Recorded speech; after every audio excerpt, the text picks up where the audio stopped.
Boa tarde a todos, os irmãos, todos os amigos. Nessa tarde de sábado eu queria falar um pouquinho sobre cenário político, tudo que envolve a política nesses últimos dias, noticiários que nós temos ouvido, pronunciamentos, posturas e atitudes de algumas pessoas que têm dividido opiniões. Já não bastasse, amados, esse momento difícil que nós estamos vivendo aí dessa pandemia, do coronavírus. Ontem nós tivemos aí o pronunciamento, uma coletiva do seu ex-ministro Sérgio Moro, onde ele colocou ali muitas coisas como a causa do seu afastamento, da sua saída do Ministério da Justiça. E muitas coisas foram colocadas e isso mexeu muito com a nação brasileira. Confesso que eu fiquei sabendo de tudo que foi dito, de tudo que foi falado a respeito dessa coletiva aí, apenas mais tarde, quando eu cheguei do trabalho. E até mesmo posteriormente, na parte da tarde, quando o presidente decidiu também em uma coletiva se pronunciar a respeito do assunto, eu ainda não tinha chegado em casa, ainda não tinha tomado conhecimento do que estava acontecendo. Estava sabendo por altos, né, porque estava ouvindo a rádio no caminhão, mas não tinha ainda tomado conhecimento profundo de tudo aquilo que foi tratado, de tudo aquilo que foi falado nessas respectivas coletivas. Mas nessa tarde eu decidi fazer algumas colocações. Eu quero dizer a todos vocês que o meu partido é o Brasil. Eu torço para que o Brasil dê certo, né?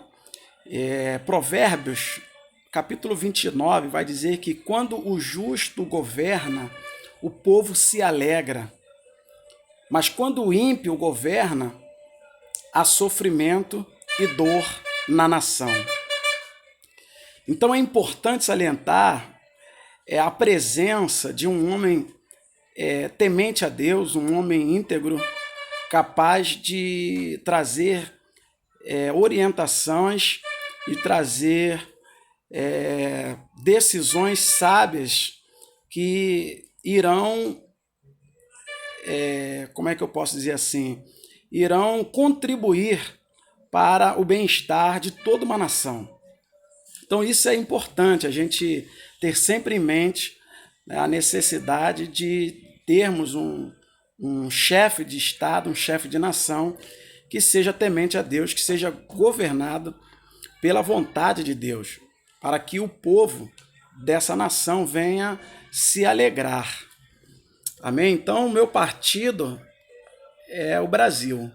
Eu, apesar de ter, como todo cidadão dessa nação, desse Brasil imenso e maravilhoso que nós vivemos, temos o direito de termos as nossas escolhas, de fazermos nossas decisões, fazermos nossas escolhas e optarmos e escolhermos por aquele que a gente se espelha, por aqueles que a gente admira. Todos nós temos esse direito. Todos nós nos orgulhamos de muitas entidades, de pessoas na qual nós procuramos olhar com um olhar satisfatório, e nos traz inspirações. Com certeza pessoas assim existem ao nosso redor. Isso é uma coisa normal e natural. Não estou falando de idolatria, até porque a Bíblia ela condena todo tipo de idolatria. Não é isso que eu estou falando. Estou falando de a gente admirar alguém que tenha virtudes, qualidades, né? Tem defeitos? Tem. Eu tenho certeza que tanto o Sérgio Moro como o presidente Jair Messias Bolsonaro, eles têm defeitos como eu tenho, né? Como você tem, como todos nós temos. Aquele que não tiver defeito se faz mentiroso e a palavra da verdade não está presente nele. Então, todos nós temos falhas, temos defeitos, mas temos também nossas virtudes, e essas virtudes, elas, consequentemente, hão de ser admiradas por quem quer que seja.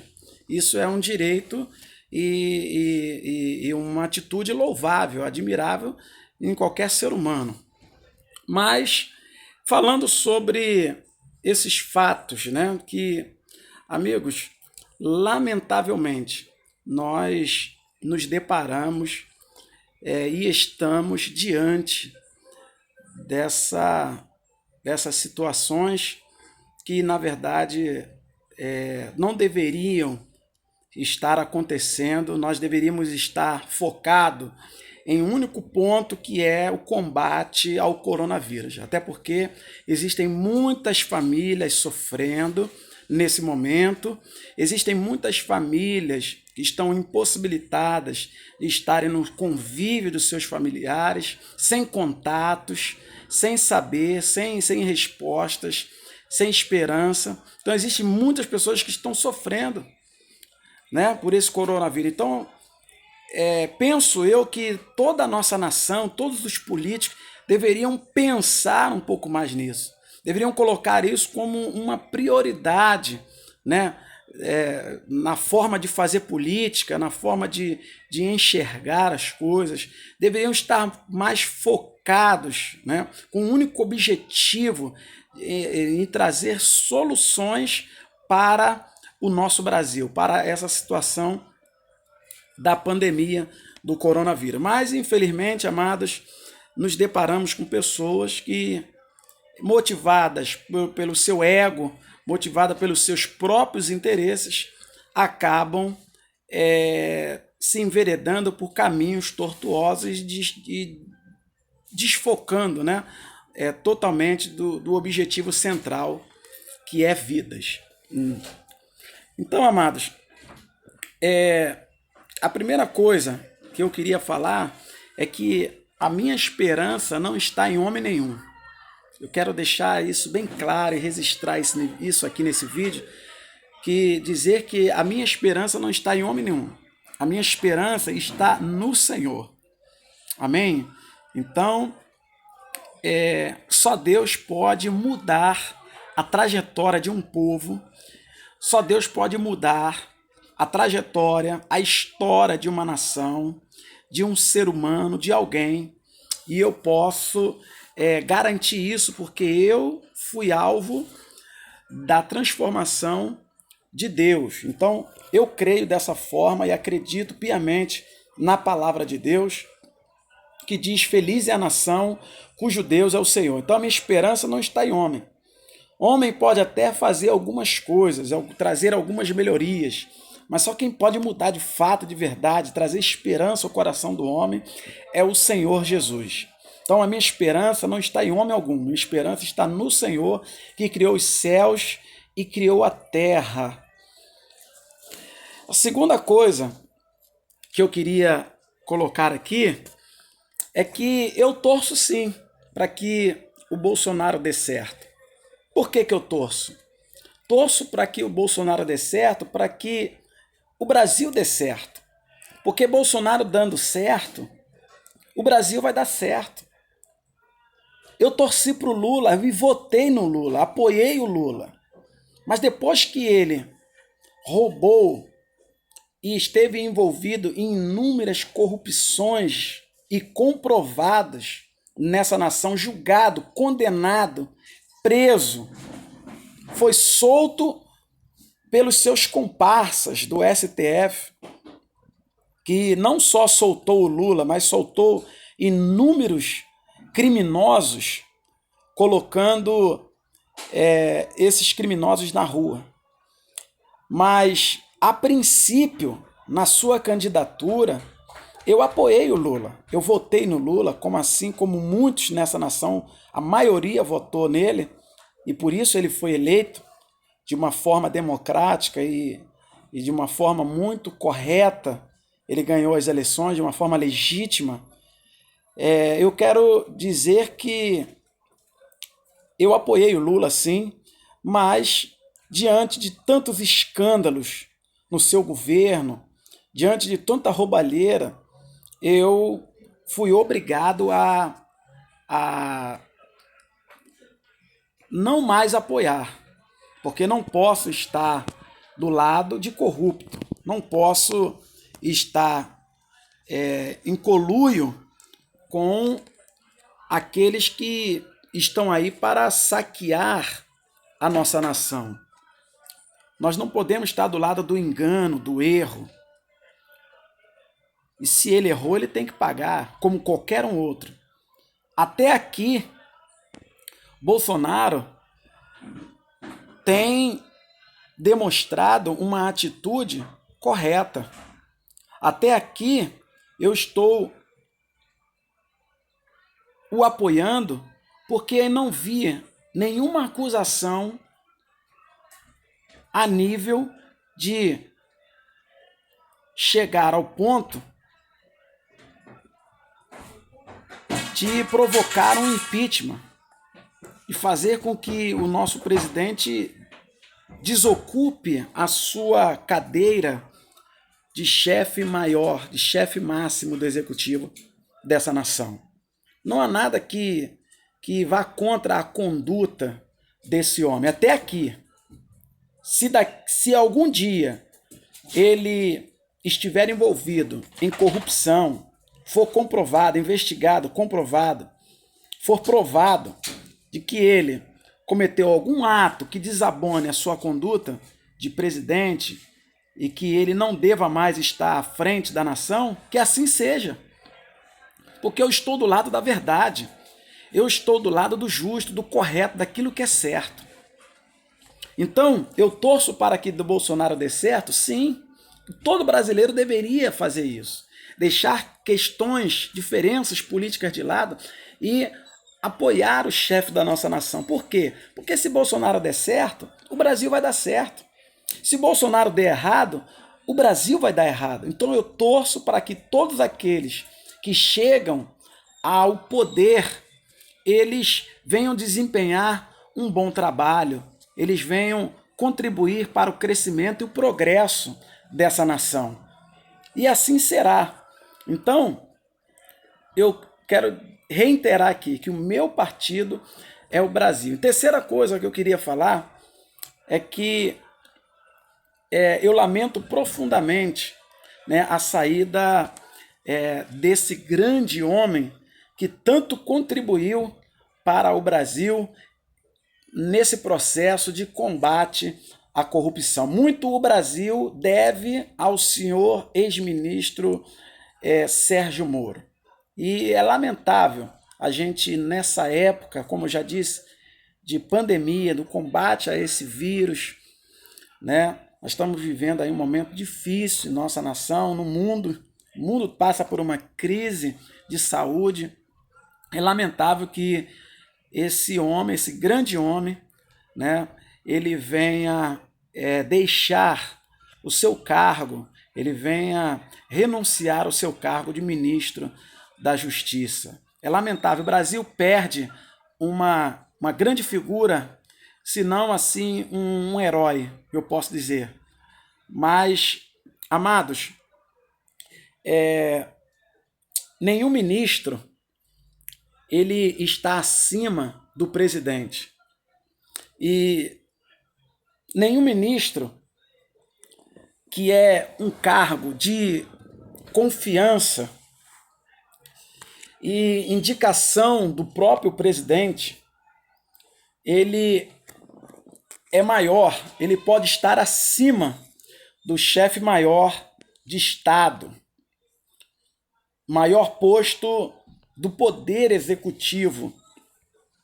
Alguém que foi eleito aproximadamente por 57% da população brasileira. Então, o ministro ele deve estar subordinado ao presidente. E todos os cargos de confiança que estão abaixo do ministro, pela lei, é de direito o chefe maior, presidente da República, fazer tal indicação. Mas Bolsonaro deixou seus ministros bem à vontade para escolher a sua equipe. Mas Bolsonaro deixou claro que essa liberdade não daria o direito a seus ministros a agirem conforme o seu bem entender. Existe uma hierarquia e que, pelo jeito, essa hierarquia não foi muito bem entendida e muito menos respeitada. Amados,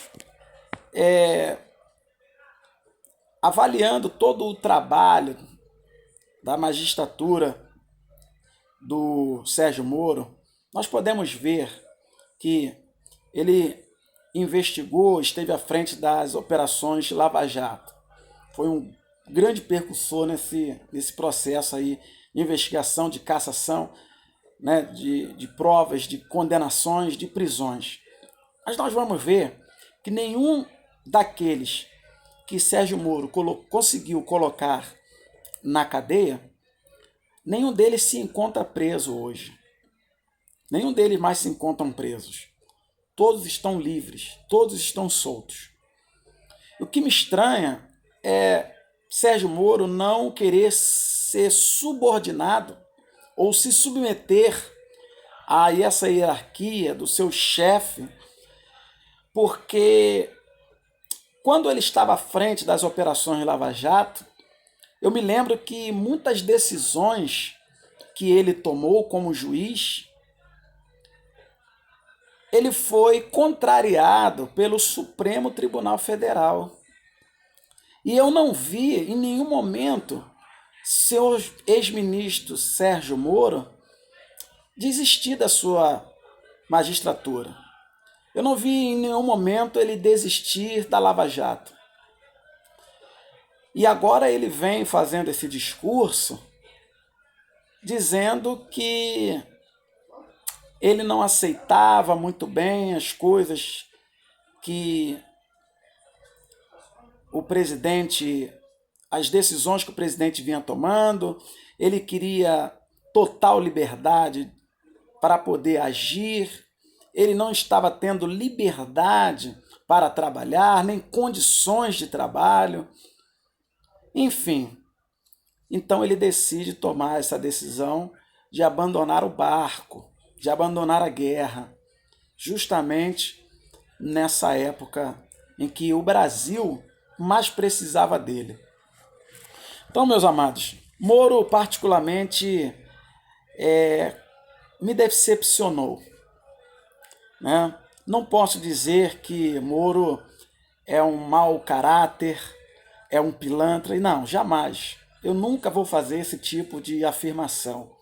Mas eu posso declarar nesse momento que Moro decepcionou não só a mim, mas a muitos que tinham uma boa imagem, tinham uma boa impressão dele. Ele não saiu de uma forma muito legal do governo, não saiu numa época muito favorável, e da forma como tudo foi feito, ficou feio para a imagem dele, de tudo que ele construiu e toda aquela boa impressão, toda aquela a confiança que os brasileiros, nós cidadãos de bem, tínhamos a respeito da sua pessoa, ele colocou em xeque, ele colocou em dúvida. E hoje a gente carrega dentro de nós essa sensação de decepção. O sentimento que nós temos é esse. Nós podemos definir muito bem, é um sentimento de decepção.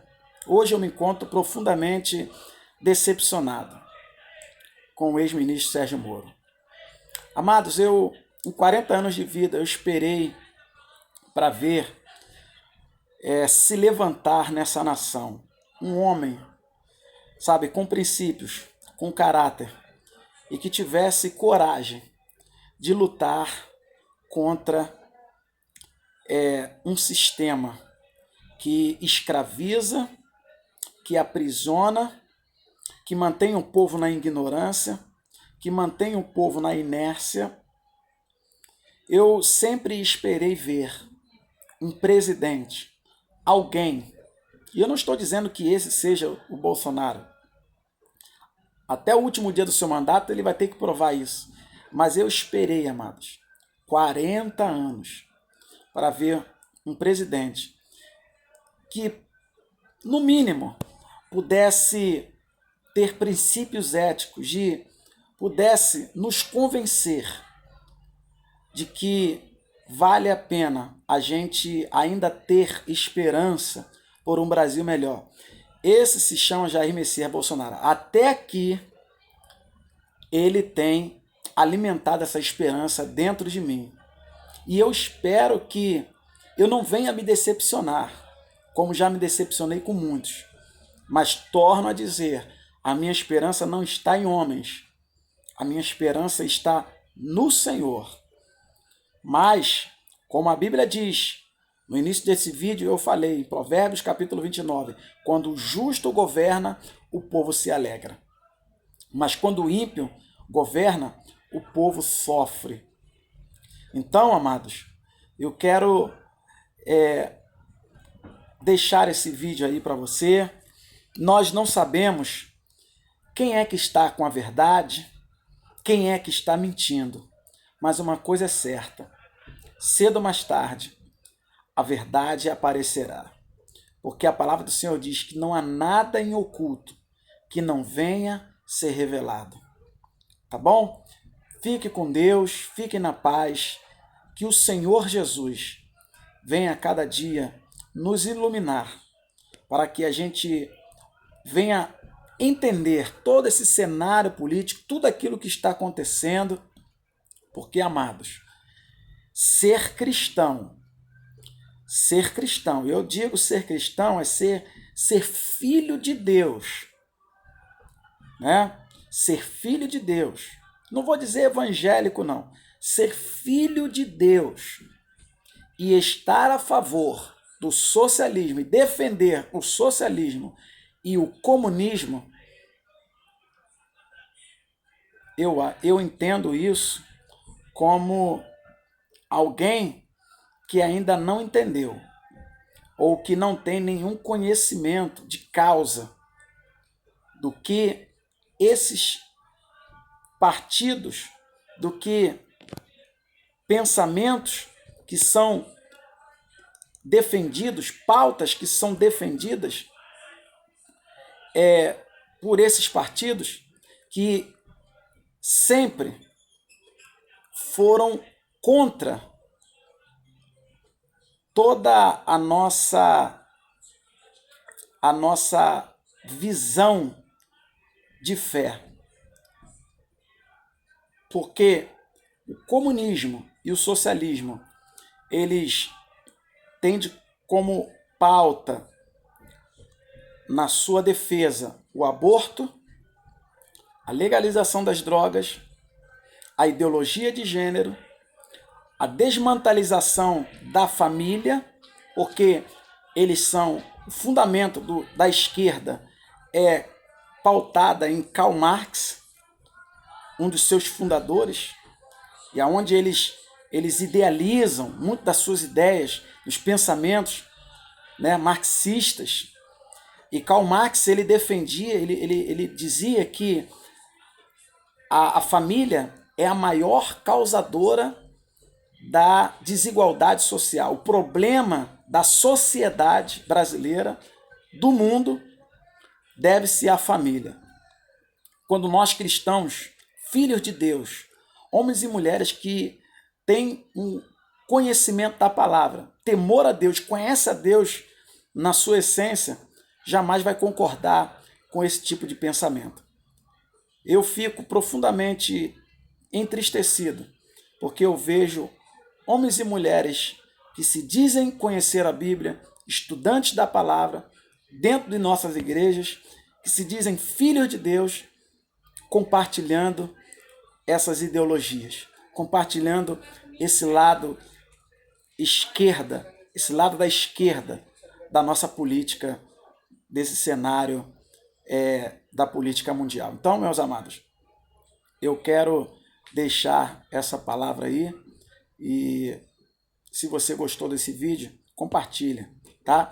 Fica na paz do Senhor Jesus, que Deus te abençoe. Vamos refletir um pouco mais sobre tudo isso que está acontecendo. Nós estamos em guerra. Nós estamos em guerra. Mas em meio a essa guerra, Deus nos concede paz. Que a paz do Senhor reine sobre a nossa vida, reine sobre a nossa mente, sobre os nossos corações, sobre a tua família, em nome do Senhor Jesus. Aqui quem vos fala é o evangelista Valnei dos Santos. Fica na paz.